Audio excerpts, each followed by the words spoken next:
Well, don't believe the hype in Columbus, Ohio. If you were expecting a shutout this afternoon like history has told us to expect, you certainly were surprised to see the result that we saw, 3-2 the final, as the Ohio State Buckeyes and the Michigan Wolverines open up Big Ten play, and the Buckeyes do so successfully in overtime with that 3-2 result. Daryl Shore, what did you find surprising out of this game, aside from the fact that we saw so many goals so late? Well, that was the first thing, is that we saw so many goals, period. But you got to give credit to Ohio State. They got down 2-1 late in the game. They persevered.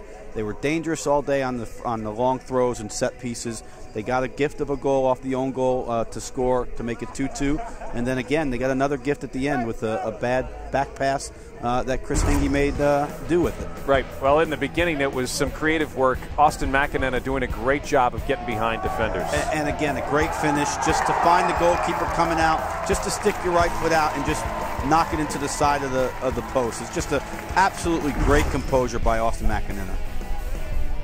Michigan gets on the board as they get behind the defense, and Pereira steps in on a ball through to finish with very little margin for error. Very little margin of error, and we talked about in the beginning. You have to be aware of where Pereira is at all times. Didn't have the greatest game, but still comes up with a big goal for them. Incredible that Ezekiel Harris, too, would get in on this play, get a deflection, and earn a goal in the process to put Michigan up 2-1. Yeah, a bit fortunate, but look, you got to put the ball on frame, and that's what he did, and they got a fortunate bounce, and it went off the Ohio State player. Late in the second half, while Ohio State fans were wondering if their Buckeyes could pull it in, there was no question. It was an own goal, but it was set up by Gorski's long throw, and then we go to overtime. And here, in overtime, it's just an ill-advised back pass, and then give Chris Henge a lot of credit.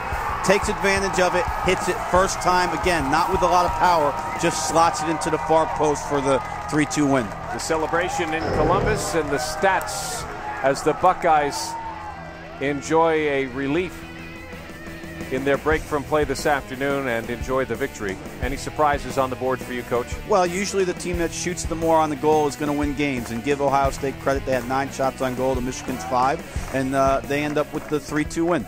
Is there a sign or two out of this game that says, hey, Ohio State's probably the team that's fighting for the championship at the end of the schedule? Well, I think what it does is it tells you that Ohio State's not going to give up, and they persevered. I don't think they had the greatest second half in the game today, and Michigan, give them credit. They're a young team, and they really took it to them in the second half, but Ohio State kept their composure and was able to come back with the game-winning goal. It was a terrific afternoon of soccer in Columbus, Ohio, kicking off the 2011 Big Ten men's soccer season. Congratulations to the Buckeyes, and we'll look forward to seeing you again on the Big Ten Network.